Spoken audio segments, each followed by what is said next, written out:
So far in the chapter neural control and coordination, we explained different parts of nervous system, mainly central nervous system and peripheral nervous system, sub part of peripheral nervous system, and also we explained the structure of neuron, how neuron is responsible for conduction of nerve impulses, generation of nerve impulses, and transmission of nerve impulses.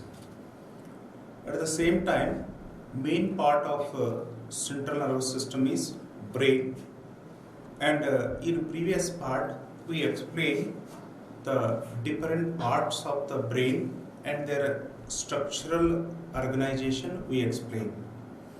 In forebrain we have the cerebrum, olfactory lobes, diencephalon. Diencephalon once again having thalamus, hypothalamus, pituitary, optic chiasma. Whereas midbrain having four bulb-like structure we called optic lobes or corpora quadrigemania. Then in addition to that, we also explained three hindbrain parts, that is cerebellum, pons or pons orally, and medulla oblongata. But here we have to discuss now the functions of different parts of the brain. First, if you take the cerebrum, as we know, cerebrum is the largest part of human brain, and it conducts different types of major brain function. Hence, it is a seat of intelligence, and it is a seat of thinking and seat of planning. Then it is a seat of memory. Even many other voluntary functions are controlled by cerebrum, and it also controls the speech. Sensory speech area is also found in cerebrum. Cerebrum also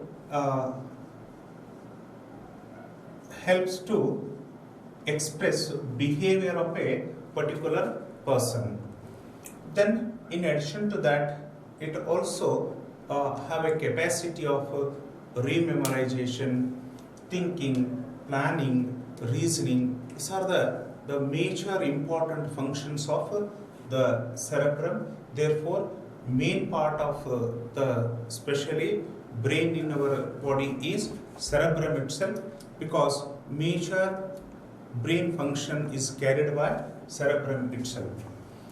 Then if you take the next olfactory lobes, the olfactory lobes are a small bulb-like structure. They helps to recognize sense of smell. The sense of smell, as we know, very well developed in case of dog as well as the dogfish. Dogfish, we also called it as a shark, where olfactory lobes are very well developed. But sense of smell in case of human beings, almost all we say as a medium. But sense of smell is very poor in case of birds. Birds having poor sense of smell. Then if you take diencephalon, in that first one, pineal gland. This pineal gland responsible for secretion of a special type of hormone, a proteinous hormone. Its name is melatonin, and melatonin function we have to study in the next part in detail. That is the topic by the name chemical coordination. Then the next part in diencephalon is thalamus. Thalamus is a very specialized part of the brain. It helps to relay the message. Hence, the relaying of message takes place in the thalamus, therefore it's a relay center. If there is no proper relay of what? Any message, the person may showing what? Confusion. Then hypothalamus, although it is a small part of the brain which is present below the thalamus.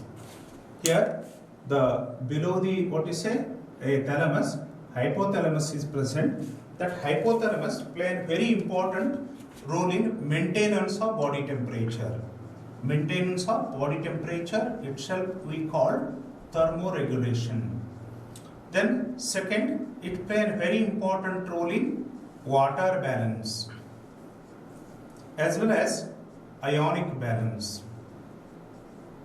If water balance and ionic balance is take place, indirectly it play a very important role in even osmoregulation also.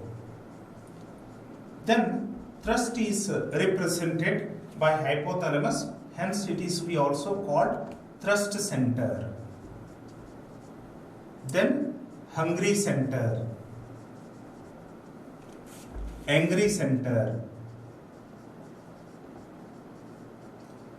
and even it also acts as a jealousy center. Then hypothalamus secrete two important hormones. Later they stored and released from the pituitary. One is antidiuretic hormone, another one oxytocin.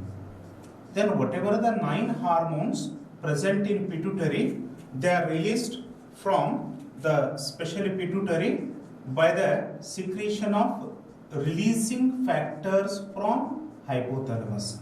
Most important, although pituitary having 9 hormones, but release of these 9 hormones needed releasing factors. They are also hormones secreted by the hypothalamus. In such a way, hypothalamus play a major role in especially in neural coordination.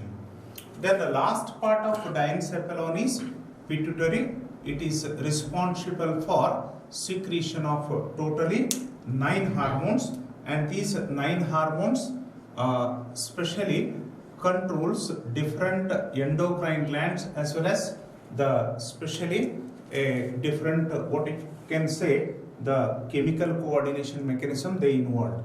This is what we call the name the forebrain. Then if you take a hindbrain, this hindbrain mainly composed of a optic lobes. These optic lobes are 4 in number, that means 2 pairs. They helps for sense of vision. Then last and most important part is hindbrain, that includes cerebellum, pons, medulla oblongata. Last part of the brain is hindbrain. It includes cerebellum, pons, and medulla oblongata. If you take cerebellum, it helps to maintain body equilibrium, or in other words, body balance. Then at the same time, all voluntary actions are under control of cerebellum. If you take pons, that we also call pons orally, it acts as a bridge between cerebellum with medulla oblongata, then cerebrum with medulla oblongata, cerebellum with medulla oblongata, midbrain with medulla oblongata, as well as diencephalon with medulla oblongata. Hence, it acts as a bridge between medulla oblongata with different part of brain. At the same time, the facial expression that is under control of pons itself. For example, smiling face, excited face, peared face, then the dull face. Like that, the facial expression is under control of what? Pons itself. Then last part, the medulla oblongata. It is the specially all involuntary actions are under control of the especially medulla oblongata, or indirectly the autonomous nervous system activities like control of heartbeat, then control of blood pressure, then respiration, then oxygen consumption. Even we say the peristalsis movement of alimentary canal, most of the glandular secretion, that's all under control of medulla oblongata, or indirectly all autonomous nervous system activities are under control of medulla oblongata. These are the different functions of parts and functions of brain.